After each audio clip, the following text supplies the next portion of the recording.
Mes premiers mots consistent à remercier, après bien sûr le devoir de louer Allah Subhanahu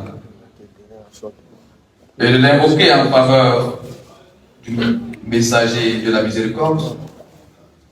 Mes premiers mots, dis-je, sont de remerciement à l'endroit du gouvernement Ganté et de tous les membres du gouvernorat Al-Mouahidoun d'Adjamel Aktekoumé pour la persévérance, l'endurance, le sens du devoir et de la responsabilité qui les conduisent à tenir chaque année ce séminaire qui est une occasion de former les frères et sœurs en matière de religion. Je les remercie pour cet engagement sans faille. Une autre raison pour moi de leur dire merci est la façon dont ils ont décidé d'organiser ce séminaire. Depuis 2 ans, ils s'efforcent par eux-mêmes au financement de leur activité. Cela est à saluer.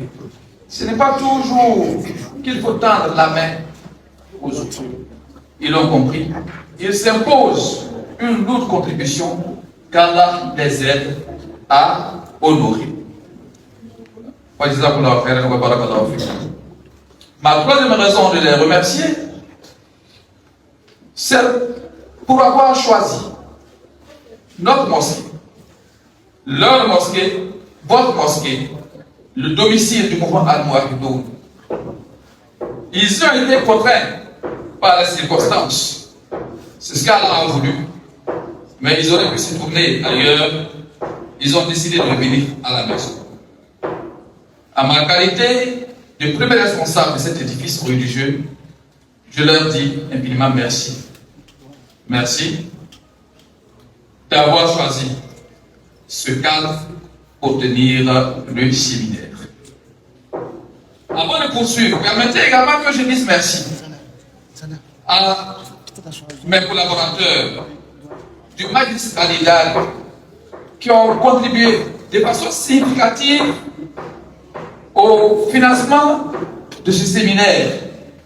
J'en ai reçu le compte rendu, j'en ai reçu les rapports et cela est un honneur pour nous de voir nos collaborateurs soutenir les structures de base. Chers collaborateurs, je vous dis infiniment merci. Cheikh Idriss, merci à toi et à toute ton équipe. Chers frères, chers sœurs à la foi, nous sommes au terme de ce séminaire, même si nous aurons tout à l'heure la dernière activité malheureusement. L'animateur n'est pas encore là.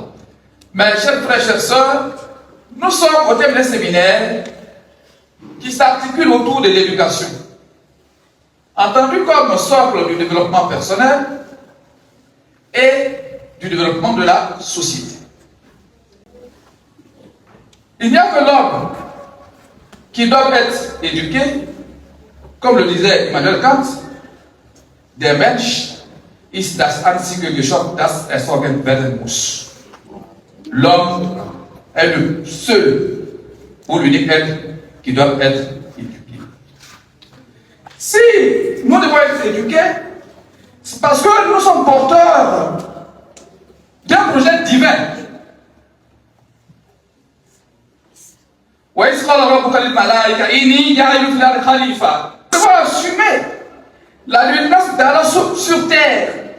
Et cela n'est possible qu'en assimilant les valeurs à la lumière desquelles Allah veut voir le monde par lui créer, vivre et évoluer.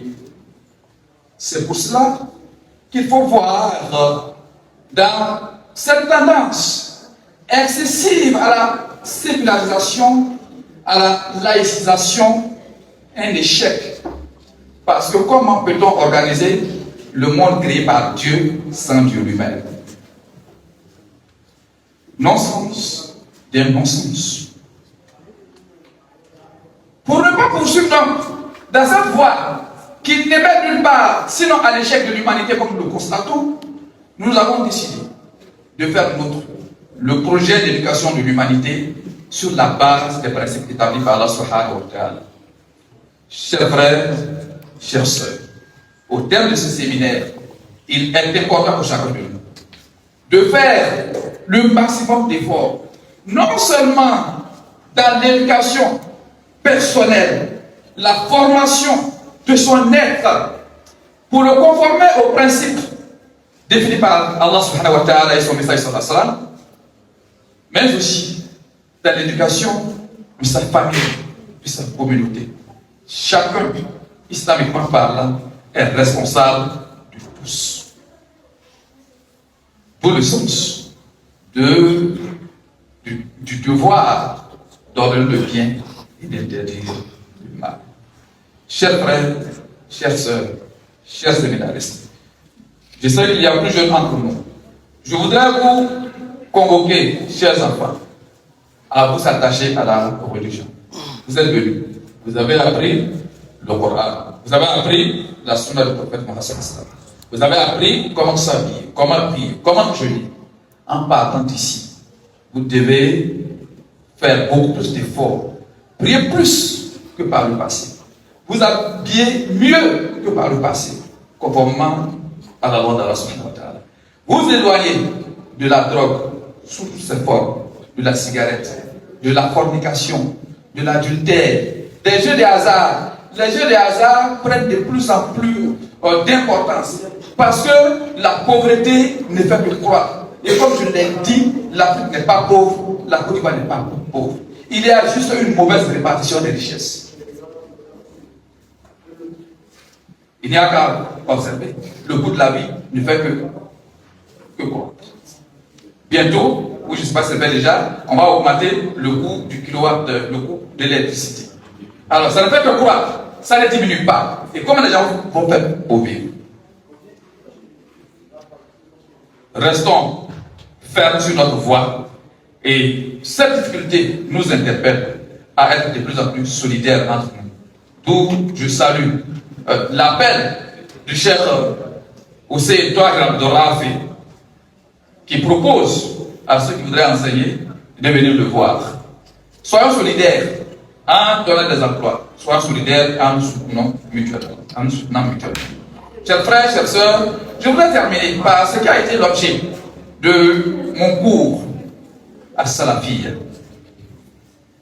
La Salafia, nous l'avons dit, à la lumière de son histoire, à la lumière de la parole de ses fondateurs, que la Salafia est la voie de ceux qui veulent comprendre l'islam, le vivre, le pratiquer à la lumière du Coran et de la Sunna, selon le modèle du prophète sallallahu alayhi wa sallam et des compagnons et de ceux qui les ont suivis, notamment les musulmans des trois premiers siècles.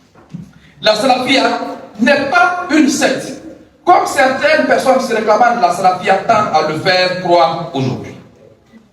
Sur nos noms, nos prénoms, nous mettons la Salafia. Nous rejetons le Coran, nous rejetons la Sunna, en nous accrochant à la fatwa de certaines personnes dont nous ne connaissons pas les motivations, nous ne connaissons pas ce qui fonde leur argumentation, nous ne connaissons pas les raisons pour lesquelles ils ont pris ces décisions, ces positions. La Salafia n'est pas la doctrine du sectarisme. Ce n'est pas la doctrine de l'imitation aveugle. La Salafia est une vision vivante de l'islam qui consiste à interroger les textes, à se conformer aux textes. Et non à rejeter tous ceux qui ont un point de vue différent des nôtres.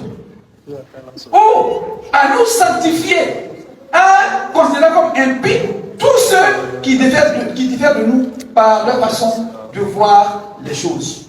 Telle n'est pas la Salafia. Sortons, pour ceux qui s'y trouvent, de ce sectarisme. Vivons à la Salafia comme le père Ahmad bin Hanbal l'a pensé, l'a vécu, autant que tous les autres chouyours. Cheikh Ibn Taymiyyah, C'est des gens ouverts à la science, ouverts à la discussion. Et en la matière, Ibn Taymiyyah était un modèle. Il a appris toutes les sciences. Il connaissait toutes les doctrines. Il vivait dans la même cité. Il a défendu la cité quand la cité a été envahie par les ennemis. Il allait au front. Mais nous sommes dans un salafisme mort. Quand nos frères souffrent, c'est à ce moment-là que nous savons qu'ils ne pratiquent pas le tawhid, ils ne prient pas correctement. Vous savez qu'ils ne prient pas correctement. Vous savez qu'ils ne sont pas sur le tawhid. Vous êtes allé les voir un jour. Vous les avez un jour interpellés. Vous êtes acquittés de votre devoir de conseiller le bien d'interdire le mal. Quelle est cette mauvaise foi? C'est ça l'islam. Quand ton frère souffre, c'est là que tu es musulman. Pourquoi vous n'allez pas là pour les éduquer? Et puis, êtes-vous sur la sunna plus que cela? Vivez-vous le Coran plus que cela? Ouvrons nos yeux. Ne nous faisons pas des acteurs de combats, de conflits auxquels nous sommes étrangers en réalité. Cela nous impose d'apprendre l'évolution de notre monde. Et nous estimons d'ailleurs que très bientôt il faudra ici, souvent, qu'on se réunisse pour étudier l'histoire, l'évolution du monde, surtout ces 2 derniers siècles. Et voir la place de l'islam, du monde musulman, dans ce qui est advenu par ces 2 derniers siècles et ce qui advient l'islam aujourd'hui. Nous comprenons beaucoup de choses. Les gens cachent beaucoup de choses sous le couvert de la religion et sous le couvert de la salafia. Leur incapacité, leur voracité politique et matérielle. La salafia non plus, ce n'est pas ce que les blancs veulent nous faire croire. Parce que tous ceux qui sont violents sont des salafis. Non, c'est faux. Chers frères, soyons des gens dont le souci est de plaire à Allah subhanahu wa ta'ala à travers leurs pensées, leurs croyances, leurs actions sur le modèle de ceux du prophète sallam et de ceux qui ont été éduqués par lui. C'est par cette voie que nous allons nous en sortir. Chers frères, chers sœurs, à la foi, je voudrais encore vous appeler à l'unité, à la solidarité au sein de cette organisation qui se préoccupe du salut de votre âme et de votre bien-être tant ici-bas que dans l'au-delà. Tout en remerciant encore une fois les organisateurs et tous les participants de leur présence à ce séminaire, je demande à Allah subhanahu wa ta'ala qu'il résolve toutes nos difficultés, qu'il raffermisse notre foi. اللهم انت القوي ونعم الدعاء فقوينا وانت العزيز ونعم العزيز فاعزنا وانت الغني ونعم الفقراء فاغننا برحمتك يا ارحم الراحمين. لا اله الا الله العظيم الحليم، لا اله الا الله رب العرش العظيم، لا اله الا الله رب السماوات ورب الارض ورب العرش الكريم. اللهم رحمتك نرجو فلا تكلنا الى انفسنا طرفة عين. وصلى الله على نبينا محمد وعلى اله واصحابه وسلم تسليما كثيرا والحمد لله رب العالمين.